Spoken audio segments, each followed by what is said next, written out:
I learned the truth as a child, and since then have always had to struggle to conduct myself in a way that pleases Jehovah. I don't find it easy to control my temper or to keep calm. When I first arrived in this country, a brother treated me in an unkind manner and was not very hospitable. Because of this, I started feeling resentment toward him. So much so that when he called me on the phone, I spoke to him very rudely.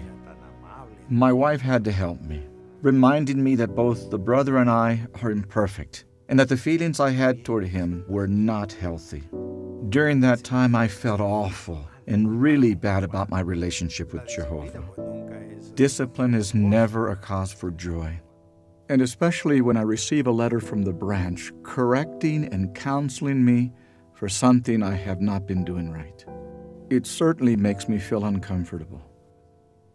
But I try to reflect on the fact that acting in accord with Jehovah's wisdom will bring me blessings. Prayer to Jehovah, Bible principles, and trusting that Jehovah will give me the needed direction has really helped me. As the Psalms mention, Jehovah is aware that we are dust. It's as if He were saying to me, "Son, you make so many mistakes, but I love you anyway. I can use you in my service, and I know that you will succeed." And of course, it's possible because Jehovah has always helped His servants, all of them, from Abel down to our day.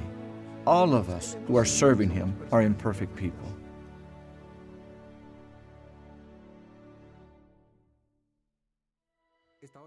One day, I was doing some electrical work, and I was electrocuted. When the doctor saw me, he decided that it was necessary to amputate both my hands. I had lost my hands. There was so much I wouldn't be able to do. How would I work? How would I care for my children, for my wife? The first thing I asked for was a Bible, to see if I would be able to turn the pages. And I could. That made me so happy. Now, I am able to work to support my family.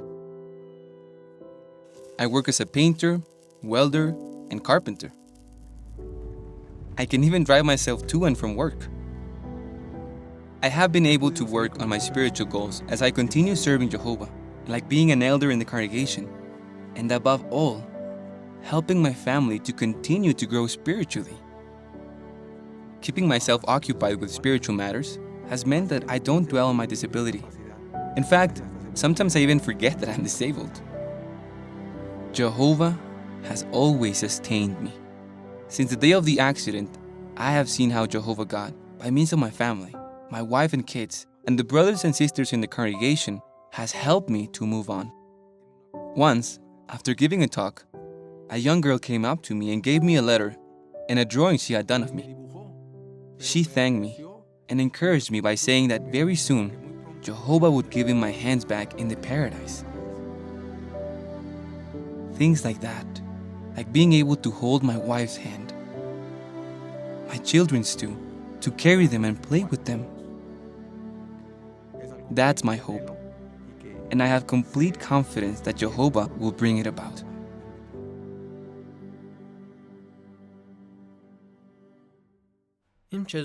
I was arrested and sentenced to 2.5 years in prison for my neutrality. The surroundings in prison were unfamiliar and overwhelming. I didn't know anyone, and I didn't know what to expect from them. I was the only witness.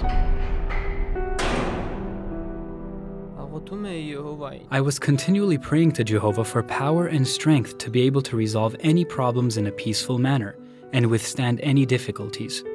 In that situation, only prayer and God's word brought me comfort. But then my Bible was taken away from me. It was returned to me, though, sometime later. I was allowed to have literature on one condition, that I would not preach. True, preaching wasn't allowed, but that didn't mean I wasn't allowed to speak, did it? I was determined that no matter what happened, I would remain faithful. My good conduct had a positive effect on the other prisoners. Some of them started reading the Bible. Quite often, I couldn't even get my turn to read it. I didn't swear and I kept myself physically clean. This didn't go unnoticed by the prison officials. One day they said to me, "Because you are morally and physically clean, we want you to be our head cook." That's how I became their chef. I constantly saw evidence of Jehovah's hand. The ministry was amazing. There were months when I served up to 120 hours. I placed more than 100 pieces of literature. Thanks to Jehovah, I was able to stay in full-time ministry the whole time I was in prison. This filled my heart with joy. The thought at 1 Peter 5:9, which says that the entire association of brothers is experiencing the same kind of suffering I was, strengthened me.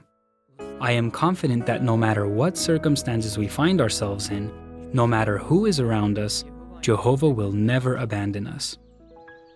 The day for my release finally arrived. It was a complete surprise for my mother. I hadn't told her. I will never forget that moment when we were reunited.